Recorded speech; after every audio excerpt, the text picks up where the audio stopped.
merupakan pandemi yang pertama kali terjadi di dunia. Semua orang juga kondisinya mencoba mencari cara-cara yang terbaik untuk menghadapi pandemi ini. Pandemi ini juga telah mengubah pola hidup atau kebiasaan kita, Pak. Yang tadinya kita tidak disiplin, yang tadinya kita tidak hidup bersih.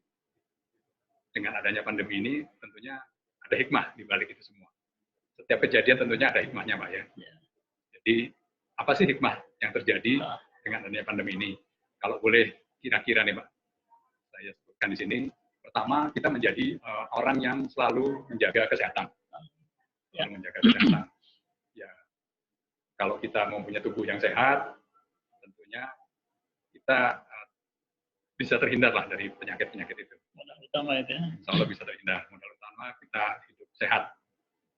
Nah, kemudian yang kedua, hikmah kedua adalah kita menjaga kebersihan. Nah, kita tahu bahwa kebersihan itu merupakan sebagian dari iman, Pak, ya. Jadi itu juga telah menjadi kebiasaan-kebiasaan baru kita untuk selalu menjaga kebersihan. Nah, yang ketiga adalah disiplin. Nah, dengan adanya wabah ini kita menjadi disiplin, Pak. Jadi disiplin artinya yang tadi kita harus menjaga kebersihan, kita harus disiplin kalau bagaimana keluar rumah, bagaimana masuk rumah, disiplin menggunakan menggunakan masker dan sebagainya. Nah, itu juga mengubah pola-pola hidup kita. Nah, selain itu juga tata cara silaturahim juga kita jadi berubah. Dulu mungkin ketika ya tadi contohnya kita pengajian harus tadinya ke masjid, tapi karena dengan kondisi seperti ini, akhirnya kita lakukan dengan cara seperti ini. Ketemu dengan orang juga kita mulai dibatasi. Seperti kita agak menjaga jarak seperti ini, Pak. Ini istilahnya physical distancing, itu juga merubah kebiasaan-kebiasaan kita. Nah, diharapkan memang kebiasaan-kebiasaan ini nantinya tidak berubah. Artinya, kalaupun pandemi nanti sudah selesai, kita bisa menyelesaikan masalah ini, harapannya memang kebiasaan ini tidak berubah. Kebiasaan menjaga kebersihan, menjaga kesehatan, disiplin, bagaimana bersilaturahim juga kita akan menjadi lebih baik, seperti itu. Nah, itu hikmah adanya pandemi ini. Nah, pandemi ini juga tentunya sudah menjadi program dari pemerintah lah untuk ikut serta dalam upaya pencegahan, bahkan juga upaya untuk memutuskan supaya tidak terjadi pandemi yang berkelanjutan. Kita tahu bahwa pemerintah telah menyiapkan rumah sakit. Jadi orang-orang yang memang terdampak lah begitu atau suspek terhadap penyakit ini itu sudah dimudahkan dengan adanya rumah sakit. Bahkan yang saya dengar juga pemerintah juga menyiapkan rumah-rumah isolasi sehingga ketika rumah sakit itu penuh itu bisa dirujuk ke rumah-rumah isolasi. Bahkan yang saya dengar di Jakarta Wisma Atlet pun digunakan untuk menjadi tempat-tempat isolasi. Kemudian pemerintah juga telah mempunyai program rapid test maupun PCR test, walaupun ini belum semua kalangan ya bisa terjangkau, tetapi sudah mulai. Sehingga sejak awal bisa diketahui apakah orang itu memang terkena virus ini atau tidak. Kemudian yang lain adalah juga menyediakan obat-obatan, kemudian juga melakukan penelitian untuk membuat vaksin menghadapi virus ini. Program lainnya adalah adanya physical dan social distancing. Ini juga juga disampaikan oleh pemerintah. Nah, yang terakhir ini yang lagi in sekarang ini adalah PSBB. Jadi kalau kemarin contohnya di Kota Bandung sudah dilakukan PSBB, pembatasan sosial berskala besar ya. Nah, kemudian diperluas, jadi hari ini mulai PSBB se-Jawa Barat. Kemudian selain itu juga ada program Jangan Mudik Dulu. Jadi kayak kami ini yang orang tuanya tidak tinggal di satu tempat, ya terpaksa kalau dengan orang tua memanfaatkan ini, memanfaatkan medsos. Nah, seperti itu. Kemudian juga ada bantuan-bantuan terdampak. Nah, seperti yang kemarin disampaikan oleh Bapak Gubernur, bahwa Gubernur Jawa Barat menjamin bahwa nantinya tidak ada rakyat Jawa Barat yang kelaparan, Pak. Jadi strukturnya cukup baik. Kami pelajari mana-mana yang sudah mendapat bantuan itu tetap mendapat bantuan, mana-mana yang kemudian terdampak mungkin karena tidak dapat pekerjaan, itu sudah juga ada programnya, baik di tingkat provinsi, kota, maupun sampai di tingkat RW. Nah, itu program dari pemerintah. Nah, tentunya kita juga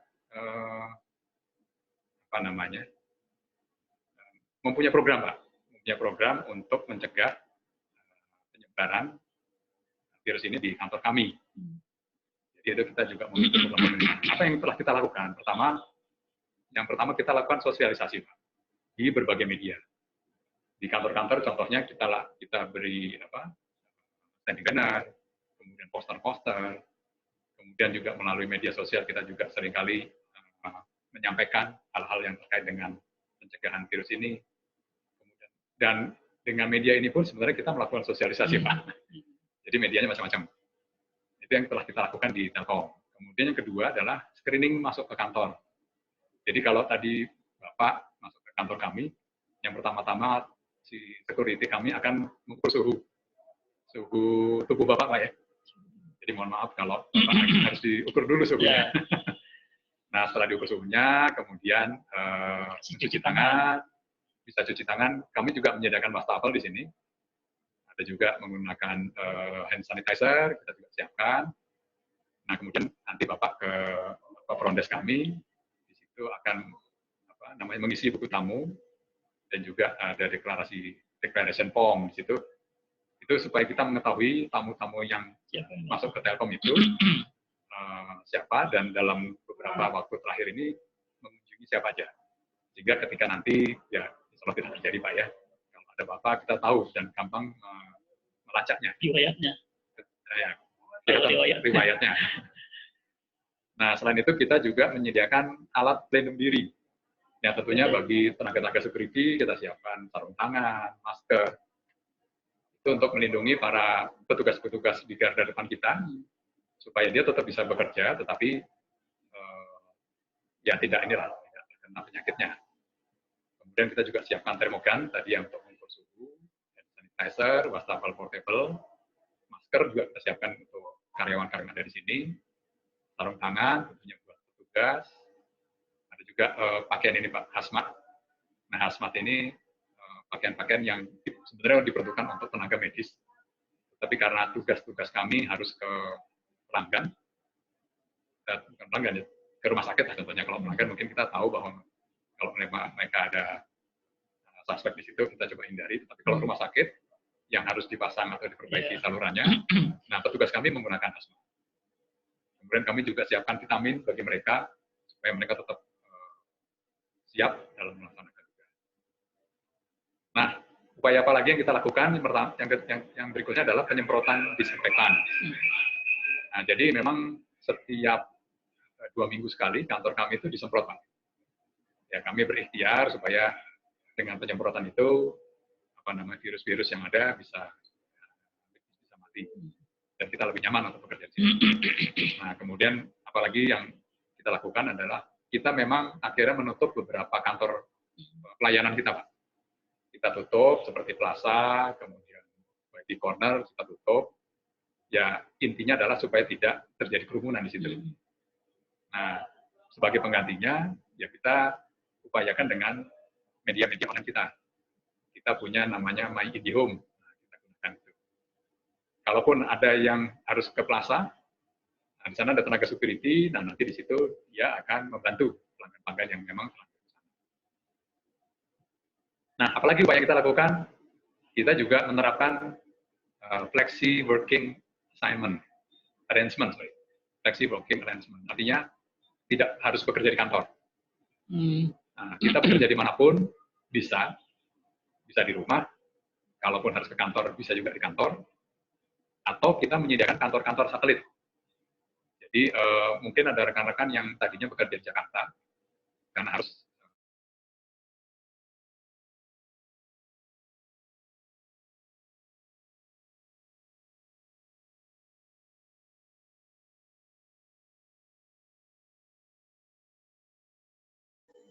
Nah, kemudian kita juga melakukan absensi rutin Pak ke pegawai setiap hari. Mau hari libur, mau hari Sabtu, Minggu, hari kerja, tetap harus absen. Absennya tidak biasa, kita juga melakukan absen sekaligus cek kesehatan. Bagaimana kesehatan pribadi, bagaimana kesehatan lingkungan, keluarga, kita laporkan di aplikasi tersebut. Yang mati? Mati nggak? Nah, kemudian yang lain adalah kita juga menyediakan telemedicine dan call center Yakkes. Nah, itu tentunya buat karyawan yang memang sakit, tidak mesti harus ke polikliniknya Telkom, tetapi cukup dengan menggunakan fasilitas telemedicine. Mereka bisa konsultasi langsung dengan dokternya, sehingga tidak harus ke poliklinik. Tetapi kalau memang kondisi-kondisi tertentu memang diperlukan ke poliklinik. Kita juga menyediakan call center yang bisa dihubungi oleh rekan-rekan ketika memang merasa kurang sehat lah gitu ya. Nah, kita juga mempunyai aplikasi, sebenarnya aplikasi ini milik pemerintah, Pak. Nah, memang kebetulan putra-putri Telkom lah yang mengembangkan aplikasi Peduli Lindungi. Aplikasi ini memang mencontoh negara-negara lain yang sudah mempunyai aplikasi yang serupa, sehingga itu bisa melindungi kita. Karena apa? Karena kita bisa tahu kondisi kita ada di mana, posisi kita ada di mana, kemudian ketika kita berhubungan dengan orang lain, data kita akan saling tersharing.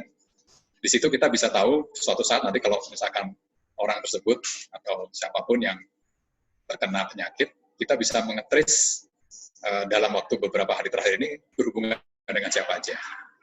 Nah, informasi terakhir memang baru 3 juta pengguna, memang belum cukup efektif. Idealnya memang harus di atas 10 juta. Jadi kalau udah 10 juta, itu bisa saling menukar informasi dan kita bisa mengetahui riwayat orang itu dan harapannya bisa menghentikan penyebaran virus ini. Nah, yang tak kalah pentingnya kita juga melakukan bantuan dan tali kasih baik ke lingkungan maupun ke internal kita, terutama kepada para outsource, ya supaya tidak ikut terdampak lah dengan adanya virus ini. Nah, kemudian yang terakhir tadi sudah program kita. Nah, apa yang harus ini berupa himbauan, Pak, himbauan yang akan kami sampaikan kepada pengelola gedung khususnya, pengelola gedung, kemudian kepada para security, apa saja yang harus dilakukan. Pertama, agar tetap menjaga kebersihan, baik kebersihan diri sendiri maupun kebersihan lingkungan. Terhadap diri sendiri apa yang dilakukan? Jadi kepada semua karyawan, baik yang organik maupun non-organik, usahakan selalu sering-sering mencuci tangan. Mencuci tangan bisa menggunakan wastafel dengan sabun, bisa menggunakan hand sanitizer. Yang kedua, sesuai anjuran pemerintah, tetap gunakan masker ketika keluar dari rumah, supaya tidak menyebarkan penyakit maupun terkena penyakit, gitu ya. Kemudian menghindari dari kerumunan. Jadi usahakan tetap menjaga physical distancing, tidak terlalu berdekatan, minimal 1 meter, Pak ya, 1 meter, lebih baik lebih dari itu, dan menghindari kerumunan. Jadi kalau memang tidak ada kepentingan apa-apa di luar, lebih baik di rumah saja. Kami menyediakan fasilitas sehingga orang lebih mudah betah di rumah saja. Kemudian menjaga kebersihan ruangan. Nah, ini terutama buat para pengelola gedung ya. Jadi kami mohon tetap dilakukan penyemprotan disinfektan secara rutin, kemudian membersihkan terutama pegangan-pegangan pintu yang memang sering dipegang orang, kemudian permukaan meja itu juga harus sering dibersihkan dengan cairan-cairan disinfektan supaya lebih bersih begitu ya, dan kita nyaman untuk bekerja. Nah, kemudian yang perlu dilakukan juga adalah screening orang, baik karyawan maupun tamu, agar selalu dilakukan screening. Nah, khususnya tamu, kita siapkan memang ruangan ini, Pak. Jadi setiap kantor-kantor kami siapkan ruangan khusus tamu. Kenapa? Supaya ya tadi, Pak, kita menghindari interaksi yang terlalu sering dengan karyawan. Kemudian tamu juga merasa nyaman karena tidak masuk ke area-area yang memang banyak orang di sana. Di ruangan itu khusus ya mungkin hanya 1-2 orang yang menemui. setelah selesai kepentingannya, kebutuhannya bisa langsung kembali ke rumah masing-masing. Himbauan lain adalah tetap menjaga kesehatan ke semua karyawan, kemudian sadar diri jika kurang sehat untuk tidak ke kantor. Jadi ini juga himbauan. Jadi kalau memang kita siapkan alat-alat untuk screening seperti alat pengecekan suhu, tetapi karena jumlahnya terbatas, tidak semua tempat itu ada peralatan tersebut. Jadi kalau memang rekan-rekan atau karyawan merasa kurang sehat, merasa demam, pilek, batuk, daripada menulari temannya gitu ya, lebih baik di rumah saja. Karena sekarang fasilitasnya cukup untuk melakukan pekerjaan di rumah maupun di kantor. Nah, kemudian untuk teman-teman SAS, nah ini teman-teman SAS, jadi memang antisipasi juga situasi yang cukup rawan, terutama menjelang Idul Fitri. Jadi biasanya menjelang Idul Fitri ini banyak orang yang mempunyai kepentingan, sehingga mohon tetap menjaga kantor-kantor kita, kantor-kantor Telkom, kemudian alat-alat produksi Telkom, jangan sampai diambil orang, jangan sampai kantor-kantor kita dimasuki orang-orang yang tidak berkepentingan. Dan ini juga penting kami informasikan bahwa beberapa waktu yang lalu juga beberapa narapidana itu kan dibebaskan. Nah, ini juga mohon ke teman-teman security agar lebih waspada melihat orang-orang yang mencurigakan. Kalau memang diperlukan kerjasama dengan aparat setempat dan segera laporkan. Kemudian yang tidak kalah penting, kita harus tetap berdoa agar pandemi ini segera berakhir. Kemudian saudara-saudara kita yang masih dalam kondisi sakit bisa segera sembuh, dokter-dokter juga tetap diberi kesehatan, kemudian kejernihan berpikir sehingga dapat mengobati rekan-rekan atau saudara yang sakit. Yang tak kalah penting juga para peneliti bisa menemukan secepatnya vaksin maupun obat-obatnya. Itu yang harus kita lakukan terus-menerus. Dan terakhir, ini imbauan pemerintah, jangan mudik dulu. Jangan mudik dulu. Kalaupun mudik, gunakanlah mudik secara online. Mungkin begitu ya, beberapa hal yang bisa saya sampaikan. Nanti kalau kebanyakan nanti Pak Ustadz, waktunya kurang ya Pak. Maka silakan mungkin Bapak lebih banyak kajian-kajiannya yang terkait dengan bagaimana menghadapi pandemi COVID-19. Baik, terima kasih. Kami persilakan ke Pak Dr. Haji Saiful Daulah Mehir MM. Silakan Pak. Baik, terima kasih Pak Gatot. Alhamdulillah. Assalamualaikum warahmatullahi wabarakatuh. Alhamdulillah. Wassalatu wassalamu ala Rasulillah wa ala alihi wa sahbihi wa mawala. Asyhadu an la ilaha illallah wahdahu la syarikalah wa asyhadu anna Muhammadan abduhu wa rasuluhu alladzi la nabiyya ba'dah. Yang saya hormati Pak Gatot sebagai pimpinan tentu di Divre 3 Jawa Barat.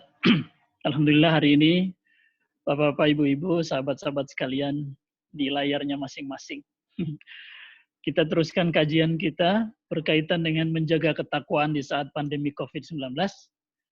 Dan tadi detail yang disampaikan oleh pimpinan kita, itulah bentuk ketakwaan kita, bagian dari Telkom. Dan Telkom termasuk yang paling banyak pahalanya sekarang. Karena kajian-kajiannya sudah pakai Telkom. Kajiannya sudah pakai medsos, yang mau tidak mau, alhamdulillah fasilitas wasilahnya adalah Telkom. Saya selalu pakai. Teman-teman sekalian yang berbahagia, menjaga ketakwaan kita. Ketakwaan adalah hal yang dasar dalam agama. Kebaikan paling dasar itu disebut takwa. Yang barusan disebut semua oleh Pak Gatot, jaga sehat, jaga bersih, disiplin, itu semua takwa. Intinya takwa itu. Cuman bagi kita, kaum muslimin, takwa tidak hanya sekedar bahasa takwa Indonesia, tapi takwa yang didasarkan atas iman kepada Allah. Ya ayyuhalladzina amanu taqullah, sebab tidak pernah ada perintah takwa tanpa didahului iman. Bagi kita yang beriman, melakukan ketakwaan itu atas dasar iman kepada Allah Subhanahu wa taala. Maka dia jadi ibadah. Nah, kalau salah satu hikmahnya tadi disebut ada orang yang merasa, aduh nih keimanan turun nih, ketakwaan turun karena nggak bisa ke masjid. Maka berlaku sekarang hukum dasar di dalam Islam itu, Pak Gatot, kullu ardin masjid. Setiap jengkal bumi yang suci itu adalah bisa jadi masjid. Jadi kita sholat di rumah, kita sholat di space yang sempit di kantor, kalau kita lagi pas harus jaga di kantor, itu juga tidak menurunkan ketakwaan. Bisa kita lakukan ketakwaan dengan baik. Nah, pada hari ini saya ingin mengajak teman-teman sekalian, kalau kemarin saya menawarkan istiqomah. Kita bagaimana cara merawat takwa supaya tidak merasa rugi, tidak turun. Istiqomah. Istiqomah itu selalu pengen refresh, dia bertahan. Pertahankan iman, pertahankan takwa. Sebisa-bisa. Sebisa-bisa. Jadi jangan dikurangi sholatnya, jangan dikurangi zikirnya. Tahan. Nah, sekarang saya mengajak muhasabah. Hasibu anfusakum qabla an tuhasabu. Itu intinya kata Umar bin Khattab. Hisab dirimu sebelum nanti dihisab oleh Allah di yaumul qiyamah. Jadi mumpung lagi di rumah, banyak waktu untuk menghisab diri gitu. Sebelum nanti dihisab oleh Allah Subhanahu wa taala. Kita hitung siapa kita.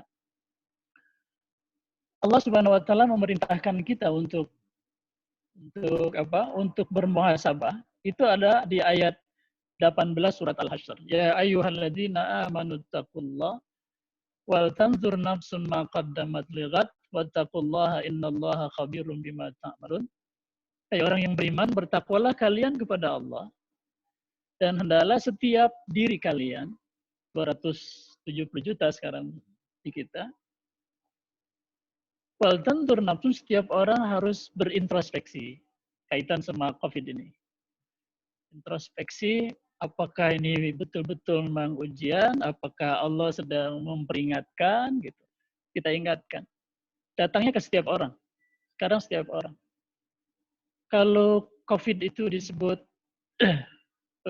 dia tidak kenal pandang bulu, ternyata orang-orang tertentu di istana Inggris sana kena. Perdana Menteri Belanda kena. Terus banyak sekali gitu. Orang-orang yang terkena, padahal rasanya pasti bersih. Itali kurang bersih apa di Eropa? Dahsyat luar biasa. Ini kehendak Allah. Artinya apa? Di situ ada bahan muhasabah kita. Adalah kita melihat ini sebuah kesempatan bagi kita. Saya menyebutnya sebagai pesantren, Pak Gatot. Kalau dulu pesantren kita harus ada di kobong-kobong dan harus datang ke rumah apa ke pesantren, ke ma'had. Sekarang rumah-rumahnya jadi pesantren. Karena itu saya menganjurkan rumah ini jadi pesantren. Kita siap jadi imam, kita sudah jadi santri melalui daring sekarang ini. Nanti kita jadi kiainya, kita jadi imam, kita jadi penceramah bagi anak-anak kita dan istri, kan gitu. Berjalanlah ini terus menjadi sebuah pesantren besar. Kalau dulu pesantren itu di tempat-tempat terpencil, sekarang pesantren itu virtual. Dan sekarang ini kita juga sudah didengarkan banyak orang. Jadi ini sebuah usaha menjaga ketakwaan, melestarikan kepesantrenan. Saya bersyukur di balik ini, Pak Gatot dan teman-teman sekalian. Awalnya kita merasa kenapa harus lahir di masa ini gitu ya. Pandemik yang belum ada negara satupun yang sukses sekarang. Belum ada, semuanya masih bergelut dengan ini, termasuk kita. Kenapa saya harus lahir ini? Ternyata saya harus bersyukur. Alhamdulillah kita lahir di masa ini. Dan jarang terjadi. Jarang terjadi. Ketika kita diuji dan tidak semata-mata Allah menguji bagi seorang mukmin kecuali bentuk kasih sayang. Kalau kita punya iman, kita punya kemauan mempertahankan ketakwaan kita. Kata Allah, fattaqullaha mastata'tum, bertakwalah kepada Allah sekemampuan kalian. Allah tidak menuntut lebih dari kita. Oleh karena itu teman-teman sekalian berbahagia, ukurannya dalam muhasabah adalah kata Rasulullah SAW di sebuah hadis riwayat Imam Hakim, man kana yaumuhu khairan min amsihi fahuwa rabih. Siapa orang yang hari ininya lebih baik dari kemarinnya, itu orang yang beruntung. Jadi jangan jadi alasan sekarang misalnya COVID pandemik ini. Ekonomi bisa tumbuh sekarang cuma 2% atau di bawah, terus turun terus dia. Karena kalau semuanya berhenti, dia akan mati. Kecuali Telkom yang terus jalan. Kecuali Telkom. Pasar-pasar yang strategik masih terus berjalan. Nah, Tapi kita harus beruntung. Kita harus untung dan kita harus beruntung di masa ini. Jadi hari ini, meskipun sedang diuji luar biasa, kita harus merasa beruntung. Dengan sikap-sikap ketakwaan yang kita bangun secara pribadi, secara vertikal kepada Allah, dan sekarang secara horizontal, kita terbatas. Dibatasi. Tapi ada medsos. Ada medsos, ada saluran, ada jalur, Telkom menyiapkan semuanya. Subhanallah, luar biasa. Saya bisa berumah, saya bisa ceramah sekarang tidak hanya di masjid kecil gitu, tapi masjid besar. Masjid besar, dan setiap orang sambil jalan bisa. Di rumah dia bisa, di pojokan rumah dia bisa. Kata Rasul lagi, man kana yaumuhu mithla amsi fahuwa maghbun. Siapa orang yang hari ininya sama seperti hari kemarin, produktivitasnya, maka dia sudah rugi. Dia sudah rugi. Nah, yang celaka adalah yang hari ininya lebih buruk dari hari kemarinnya. Jadi nggak ada pilihan, kata Rasul. Apapun, nggak ada alasan COVID pandemik. Nggak ada alasan ujian. Kita harus berprestasi, kita harus melakukan ketakwaan yang paling mendasar. Nah, cuman kita didorong dalam agama, seperti saya sampaikan pada minggu lalu, pada hari Rabu yang lalu, kita ini di masa darurat. Terus yang kita atasi bukan masalah juz'iyat, tapi masalah kulliyat, masalah semua orang. Masalah semua orang. Dan yang kita harus utamakan adalah masalah qat'iyat. Yang pasti-pasti, yang nggak pasti jangan. Kira-kira itu aman nggak ya? Aman ya. Kalau nggak pasti jangan, tinggalin aja. Pasti kita bisa lakukan dengan cara pakai medsos, dengan cara berhubungan. Jadi jangan mau menang sendiri. Oh, saya mau beruntung sendiri. Oh, nggak bisa. Nggak bisa ihtikar, nggak bisa hatta dia misalnya nyimpen masker, jadi harganya beda gitu ya. Nggak bisa, itu sebuah kezaliman. Sebuah kezaliman. Oleh karena itu, teman-teman sekalian, ukuran Rasulullah SAW mengatakan siapa orang yang harinya lebih baik dari hari kemarinnya, itulah yang beruntung. Kita harus punya target itu di muhasabah pada saat pandemik kita ada di rumah. Daripada muhasabah di kantor, Pak Gatot dan teman-teman sekalian, kurang efektif. Muhasabah sekarang yang paling efektif adalah di rumah. Dan waktunya, pimpinan kita tadi beri waktu. Silahkan di rumah gunakan dengan baik. Bekerja dari rumah, bermuhasabah di rumah. Kerja dari rumah bisa. Saya di bawahnya pakai celana segini, Pak. Ini pakai baju bagus ke atas.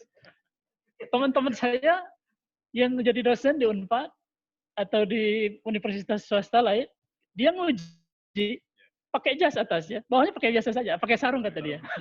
Pakai sarung, pakai jas atasnya. Nggak kelihatan. Jadi lebih gampang, lebih mudah teman-teman sekalian berbahagia. Kita bisa lakukan dengan baik. Kemudian trennya sebetulnya, kalau tren dasarnya, kata Rasulullah SAW, ini dari Anas bin Malik, la ya'ti alaikum zamanun illa alladhi ba'dahu syarrun minhu. Sebetulnya, kalau tanpa harus ada ikhtiar menjaga ketakwaan, nggak ada ikhtiar sekecil apapun, ketakwaan kita akan turun, Pak. Dia akan terus terjun bebas ke bawah. Kata Rasulullah SAW, khairul qarni. Kurun yang paling baik, kurun aku. Sumayalihi, kemudian kurun-kurun berikutnya, bla bla bla, sampai terakhir kurun orang yang sama sekali imannya hilang, ketakwaannya nggak ada. Jadi kesempatan aja ini ada di rumah, dia nggak sholat, dia nggak kerja, dia nggak apa gitu ya, dia sholatnya juga dikurangi, baca Quran juga. Justru sekarang, saya tahun lalu tamat tuh 1 bulan baca Quran. Sekarang sudah mau hampir tamat yang pertama, di hari ke-12. Alhamdulillah, dari ke-12. Target saya 3 kali tamat. Banyak kesempatan. Saya masih bisa ceramah, tapi masih bisa menamatkan baca Al-Quran. Gitu ya. Kadang-kadang ceramah juga belum mandi. Karena di layar tidak kelihatan. Jadi, tren ini sebuah tantangan. Jangan begitu buat orang yang menjaga ketakwaan. Justru minimal harus sama dengan kemarin. Sama saja sudah mulai dia rugi, harus lebih baik dari kemarin. Teman-teman sekalian berbahagia. Kata Rasulullah SAW, tugas kita sebetulnya adalah satu, ku anfusakum wa ahlikum nara, menjaga dirimu dan keluargamu. Ya kan? Sebelum apa-apa itu satu, jaga dirimu, jaga keluargamu. Sing sehat, ayo, ada kamu yang tahu yang sehat tuh. Jaga alatnya segala macam, cangkit bawaan yang tahu cuma kamu, orang lain nggak tahu. Kamu yang tahu, kira-kira begitu. Kita yang tahu sendiri. Mari kita jaga diri, kata Allah. Setelah itu, jaga anak-anakmu. Kalau kira-kira nggak penting, biar di rumah mereka. Suruh tugas hafalkan Al-Quran. Selain dari kuliah daring, hafal Quran. So, saya beri tugas anak-anak saya juga, ayo, hafalkan hadis ini, hafalkan ayat ini. Ayo deh. Ku anfusakum wa ahlikum. Yang kedua, wala tulqu biaidikum ila tahluka. Jangan kau lemparkan dirimu kepada kehancuran. Jangan nekat sengaja bunuh diri, nggak boleh terjadi. Dalam agama itu nggak boleh. Sebab Quran diturunkan, syariat Quran disyariatkan, itu adalah untuk menjaga 5 hal. Jaga agama, jaga akal, gitu ya. Jaga jiwa, jaga akal, kemudian jaga keturunan, dan jaga harta. Ini dasarnya 5. Namanya maqasidus syariat. Kita harus jaga diri kita. Begitu kita cemplungkan diri kita kepada kehancuran, itu udah dosa besar. Kita membunuh diri namanya. Bunuh diri.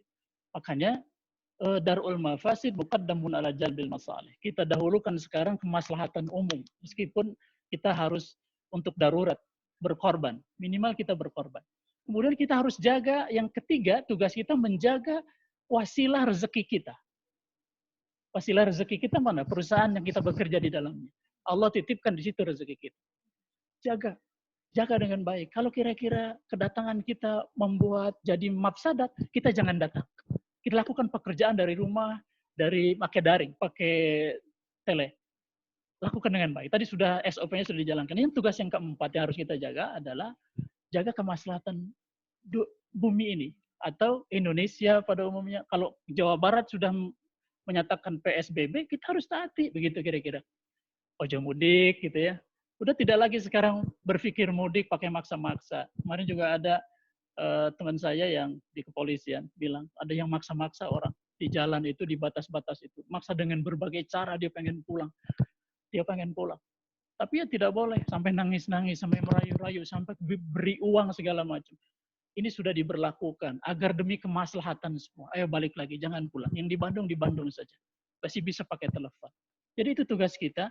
Karena itu teman-teman sekalian berbahagia, mari kita bermuhasabah. Sempatkan waktu 10 menit, 15 menit di rumah. Paling bagus itu kalau habis sahur misalnya ya. Habis sahur, ada anak-anak lagi mulai dia ada yang tadarus, kita tidur, kita mulai muhasabah. Pakai ambil pulpen, ambil kertas, muhasabah kita. Agar apa? Agar kita mencatat mana-mana kekurangan diri kita. Agar menjadi lebih baik ke depan. Saya mengajak pertemuan berikutnya, nanti saya mengajak muraqabah. Sekarang muhasabah, nanti muraqabah, nanti terakhir akan diberikan musyahadah. Musyahadah itu artinya ketajaman batin. Jadi Pak Gatot nanti nggak usah khawatir, kalau rumah-rumah pejabat kita dan karyawan kita jadi pesantren sekarang di rumah, dengan menjaga tadi, bermuhasabah, meningkatkan diri lebih baik dari tahun lalu, dari hari-hari yang lalu, maka nanti mereka datang itu dengan mata nurani yang tajam betul. Jadi kalau mata nurani yang tajam itu ujungnya, dia bisa membedakan mana orang yang niat baik sama niat buruk. Dari jarak 20 meter aja udah ketahuan. Oh ya udah, kayak begitu. Jadi kita udah bisa pasang kuda-kuda gitu. Itu musyahadah. Tapi musyahadah tidak begitu saja diberikan Allah, kecuali dengan yang pertama istiqomah, kedua sekarang muhasabah, besok muraqabah. Nah, baru terakhir insya Allah didapatkan hadiah. Kalau orang sudah melakukan itu, aku akan berikan Anda musyahadah. Musyahadah itu Pak jelas kelihatan. Gitu. Jadi jangan bercerita orang, wah saya jelas, saya kelihatannya 70% orang ini saya tahu. Tahu itu artinya niat di hatinya itu mau apa. Dari isyarat-isyarat yang dia tangkap. Karena setiap orang itu mengeluarkan isyarat dirinya. Sebetulnya. Baik dari di saat sadar dia maupun di saat tidak sadar dia. Kan sekarang banyak CCTV. Begitu kita lihat dia sebelum mulai datang, pimpinan pasti lihat dari atas, ini ada tamu ini, sudah kelihatan. Begitu dia ketajaman mata hatinya, kolbunya, hati-hati sama orang itu. Ini baju ini, bla bla bla bla bla, perhatikan semua, lihat riwayat. Insya Allah, nah itu nanti ujung. Maka sekarang ini saya anjurkan di waktu yang sempit ini, mari gunakan muhasabah kita pada Allah Subhanahu Wa Taala, kita hitung-hitung diri. Hitung diri kita, sudah berapa besar kesolehan kita kepada Allah. Karena kalau nggak soleh nggak akan dibuka. Kecuali dukun, pakai ilmu setan. Kalau ilmu setan itu sesat, Pak. Kalau ini hadiah terbesar, kesucian hati dari Allah Subhanahu Wa Ta'ala. Saya kira itu ya, karena waktunya mepet, Kang Denny, kita buka pertanyaan buat teman-teman sekalian. Ini sudah ada pertanyaan yang tertulis. Oh baik. Ya, kepada Ibu Justi ya. Deputi SGMHC, kami ucapkan selamat bergabung bersama kita di pengajian pada siang hari ini. Baik, Ibu bisa mengirimkan pertanyaan, nanti kita bahas. Sama Pak Gatot bahasnya. Yang pertama pertanyaan dari Pak Daro. Bertanya, bagaimana kiat untuk menyadarkan umat, khususnya umat muslim, walau pemerintah, umara, MUI sudah menghimbau kepada masyarakat perihal pencegahan C19, tapi masih ada di masjid-masjid, ditemukan sholat tarawih bersama, ngaji bersama, kalau dihubungkan dengan judul ketakwaan di era ganas pandemik, termasuk golongan manakah dia? Ya, dia yang tidak, dia yang tidak menyadari betul kewajiban dalam agama. Kalau dilihat dari sisi, nah namanya ada satu fikih, Pak. Ini kacamata yang bisa dipakai, namanya fikih aulawiyah, fikih prioritas. Itu dalam agama ada tuntunannya. Pada saat kayak gini itu jelas fikih mengatur turuti ucapan aturan yang ditetapkan sekarang, toh juga buat kebaikan kita. Sebab kan sudah tahu akibatnya. Kalau tidak pada taat orang, rantainya nggak akan pernah berhenti. Berarti kayak gini kita tuh tidak terprediksi sampai kapan. Bisa 6 bulan, bisa 1 tahun. Kan rasanya nggak enak. Cukup buat muhasabah kita kayak gini itu 3 bulan. Kalau bisa 2 bulan, rasanya 2 bulan tuh nggak bisa lewat. Kalau 3 bulan, mudah-mudahan bisa 3 bulan. Kalau kita ada di rumah semua, bisa menahan diri, hanya kebutuhan pokok dan darurat saja yang kita kerjakan. Sekarang hanya untuk yang darurat. Toh ngaji masih bisa, makan masih insya Allah bisa, masih beli, masih segala macam. Masih bisa kita protapnya kita lakukan dengan baik. Jadi golongan mana orang ini? Golongan yang tidak soleh. Tidak soleh. Jadi ada orang yang menganggap dirinya soleh karena terus-terusan dia ke masjid berkumpul dengan banyak orang, padahal sekarang ini udah banyak orang-orang asing masuk ke masjid. Saya mengharuskan memang masjid itu ada azan, tapi sholatnya cukup 3 orang saja. Pengurus masjid kunci. Dia cuma yang azan saja, yang mengurus. 3 orang jaga jarak. Selesai itu selesai.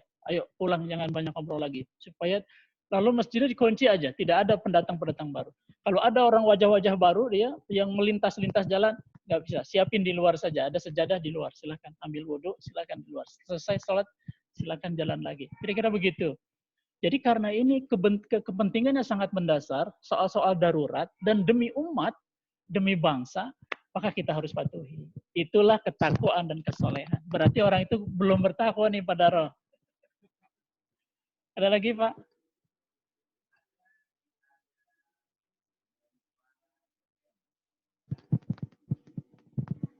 Teten, kalau dilihat sejarah, terjadi wabah besar adalah setiap 100 tahun. Apakah ada tersirat ini ketentuan Allah? Maksudnya kita nyambung pertanyaan berikutnya sama pertanyaan dari Ibu Santi. Ya, iman kita naik turun. Bagaimana kita bisa terus meningkatkan iman agar bisa meningkat terus, minimal sama atau lebih dari hari-hari kemarin gitu. Lebih ke kiat-kiatnya bagaimana untuk meningkatkan keimanan. Demikian. Baik, yang pertama 100 tahun rupanya udah dihitung nih, setiap 100 tahun ada wabah. Di 100 tahun kita ini kita kebagian, Pak Gatot, Pak Agus. Nah, kalau yang saya baca hadits, setiap 100 tahun itu ada mujaddid, ada pembaharu agama. Setiap 100 tahun Allah mengutus orang pinter untuk membersihkan agama dari yang kotor-kotor. Karena mungkin makin lama kan makin bersatu sama budaya segala macam. Sehingga akhirnya perlu ada guru mulia yang mengajarkan ajaran Islam supaya bisa ajak gitu, bisa sesuai sama ajaran Allah. Itu per 100 tahun. Kalau per 100 tahun ada COVID, saya kira nggak pernah. Tapi, nah ini dia, ada isyarat bahwa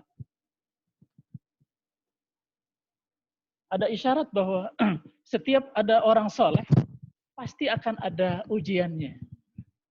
Semakin soleh orang, makin besar ujiannya. Jadi kalau sekarang ini ujian besar banget, begitu ya, pada saya, ini orang udah soleh banget nih, orang Indonesia soleh banget nih, udah perlu ada dapat ini. Itu dari kacamata Islam. Kalau dari kacamata untuk orang non-Muslim, untuk orang yang tidak beriman kepada Allah, ini sebuah peringatan, begitu, kira-kira begitu. Karena dunia ini sudah tua. Dunia ini sudah tua.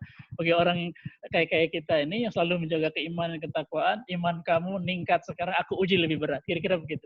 Dan ternyata Nagen tahu ya, ajak dia, mantap, makin diuji dia makin mantap, makin diuji dia makin mantap.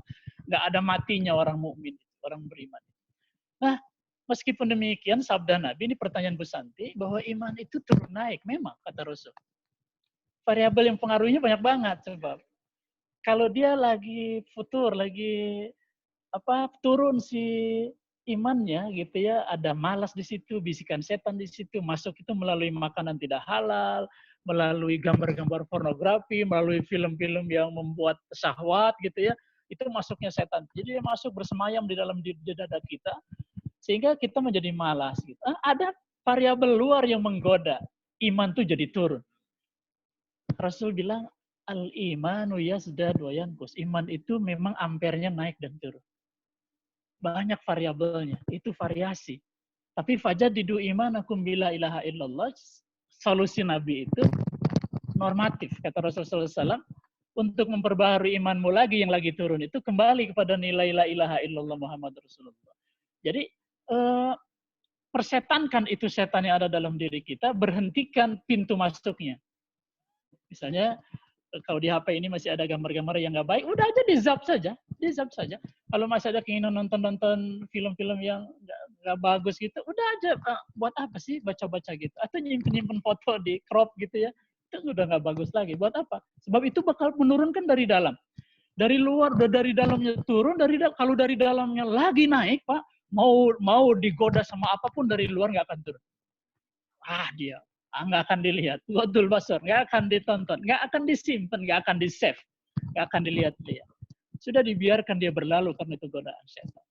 Nah pada saat itulah, insya Allah iman kita bakal naik. Pada saat kita bisa mempersetankan atau tidak mengabaikan itu semua, abaikan itu semua. Lalu insya Allah dengan cara apa? Cari jalan-jalan terbaik dalam agama. Pada saat kita sedang istirahat, Quran masih jadi luar biasa. Pak Gatot, kalau saya enak tuh Pak Gatot kalau lagi di macet gitu ya, di luar pandemi. Kalau sekarang nggak ada macet. Lagi macet itu Quran dari atas ada di sini. Gitu macet, sudah buka Quran saja. 5 ayat sudah lampu hijau. Alah, baru sebentar udah ada klakson dari belakang. Sebentar banget. Coba kalau nggak baca Quran, ini lama amat. Kita yang ngelakson. Kalau ini kita diklakson. Siapkan Al-Quran di situ. Dengan baca Al-Quran, kita dengan menghafal, baca Quran, bermurojaah, itu saja sudah solusi luar biasa. Atau di sini, di tip kita ini, salawat-salawat yang sambil gini, ya sore dia macet, baru terdengar, enak, adem, tiis gitu. Ya. Jangan malah gambar-gambar yang membuat kita jadi panas, membuat otak kita jadi rungsing, gitu ya, membuat iman kita jadi turun. Jadi banyak banget Bu Santi yang bisa dilakukan supaya iman ini bisa konstan minimal atau dia naik. Kalau udah mau turun kita sadar saja. Begitu mau turun kita sadar. Yang paling bahaya itu iman sudah mulai turun dia belum sadar. Begitu imannya menyentuh titik nadir, itu sudah tidak terkendali. Sebab pada saat orang berzina pasti tidak beriman. Pada saat itu copot imannya. Pada saat dia mencuri barang orang lain, hilang imannya saat itu. Pada 2 detik sebelumnya, 3 detik sebelumnya, imannya masih tinggi. Jadi nyungsepnya dahsyat banget. Gitu. Maka itu harus hati-hati. Harus hati-hati banget. Jadi bagaimana caranya? Banyak banget Bu Santi, bisa baca Al-Quran, bisa berzikir, hilangkan segala apapun yang membuat kita menjadi berpikir yang lain dari soal agama. Ya. Mungkin pertanyaan terakhir dari Ibu Cucu. Ibu Cucu Sri Mulyani, Pak Kiai, apakah benar orang yang meninggal karena virus corona ini dikategorikan sebagai mati syahid? Mohon dijelaskan. Mungkin ini pertanyaan terakhir. Selanjutnya setelah dijawab, mohon Kiai sebelum ditutup, mohon berkenan untuk ditutup dengan doa. Dipersilakan. Ya, betul. Orang yang meninggal di COVID-19 dinilai seharga syahidah. Tapi syaratnya harus dalam keadaan beriman pada Allah. Ada orang yang dia terpapar, tapi sebelum meninggalnya dia udah rungsing, dia udah putus asa. Kita khawatirkan pada saat meninggalkan nggak ada yang tahu. Dia bisa keluar dari iman. Pada keluar dari iman, saat itulah dia sudah amat celaka. Tapi kita husnuzon kepada semua yang sudah dipanggil Allah melalui jalan ini, bahagialah mereka. Apalagi kalau mereka para petugas, para dokter, para paramedik yang sudah, ya mereka bekerja di situ, Pak. Dia mendatangi orang yang terpapar, meskipun pakai APD gitu kan, ada bocornya saja, ada segala macamnya. Bahkan yang kena keluarganya di rumah. Ya dianya negatif, anak dan istrinya yang kena dua. Itu terjadi. Kenapa? Nah, teman-teman sekalian berbahagia, pertanyaan terakhir tadi, betul, asal syaratnya dalam keadaan beriman. Jadi kalau orang beriman, nggak ada matinya. Dia mati COVID pun jadi syahid. Dan dia hidup terus. Dan di sisi Allah diberi rezeki oleh Allah Subhanahu Wa Taala dengan kehidupan yang sempurna, dengan kehidupan yang bahagia di alam barzah sampai ke Jannatun Naim nanti. Memang SOP WHO, dia harus diurus dengan standar-standar supaya tidak tertular. Dengan cara-cara yang sudah kita lihat, kita saksikan. Gak apa-apa, jangan sedih keluarga yang keluarganya terkena sampai meninggal. Karena juga ada jamaah saya, ada sahabat saya terkena di Jakarta, dan sudah dikubur sebulan lalu. Saya bilang jangan khawatir, dia dalam keadaan beriman kepada Allah, dan dia menjadi syahid. Fi sabilillah insyaAllah. Kalau yang mau syahid, silakan. Tapi kalau Anda sengaja mendatangi, itu pengen jadi syahid, dia bunuh diri yang tadi. Wala tulqu biaidikum ila tahluka, itu hukumnya jadi bunuh diri. Kalau bunuh diri, neraka langsung. Nggak pakai diperiksa, nanti masuk langsung neraka Allah Subhanahu Wa Ta'ala. Allahumma salli wa sallim wa barik ala sayyidil mursalin wa ala alihi wa sahbihi ajma'in. Ya Allah, ya Rabbana, nikmat-Mulah yang Kau kucurkan pada kami sampai hari ini. Meski kami sebagai bangsa, sebagai warga negara, sebagai umat, sebagai pribadi, sedang teruji, ya Allah, ya Rabbana, dengan virus yang Kau takdirkan sedang mewabah pandemik di seluruh dunia. Ya Allah, kuatkan iman kami, kuatkan ketakwaan kami, sehingga lahir sikap sabar, ikhlas menghadapinya, ya Allah, dan benar menghadapi dan menjalaninya. Ya Allah, ya Rabbana, beri kekuatan pada kami semua, keluarga Telkom, Cifres 3 Jawa Barat, untuk bisa kuat, ya Allah, mengemban ujian berat ini, ya Rabbana, dengan keimanan yang semakin kuat, ketakwaan yang paling tinggi, yang semakin tinggi.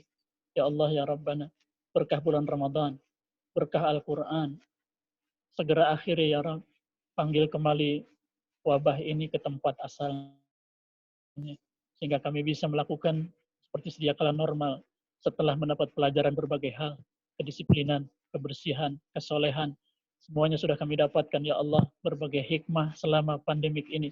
Rabbana, jagalah diri kami, ya Allah, keluarga kami, masyarakat kami, warga kami, dan keluarga besar Telkom, ya Allah, dari keburukan yang ditimbulkan oleh wabah ini. Allahumma ja'alna salimin ghanimin fi sihatin wa afiyah. Jadikan kami, ya Allah, semua saat ini dan seterusnya dalam keadaan sehat dan afiat. Allahumma ja'alna salimin ghanimin fi khairin wa salamah. Jadikan kami senantiasa ada dalam kebaikan dan keselamatan. Titip negeri kami, ya Allah, jadikan negeri baldatun thayyibatun wa rabbun ghafur. Rabbana, ridhoi kami semua, ya Allah, dengan segala sikap kami. Rabb, tambahkan iman kami dan ketakwaan kami. Allahumma anfa'na bima 'allamtana wa 'allimna ma yanfa'una. Rabbana zidna ilman warzuqna fahma.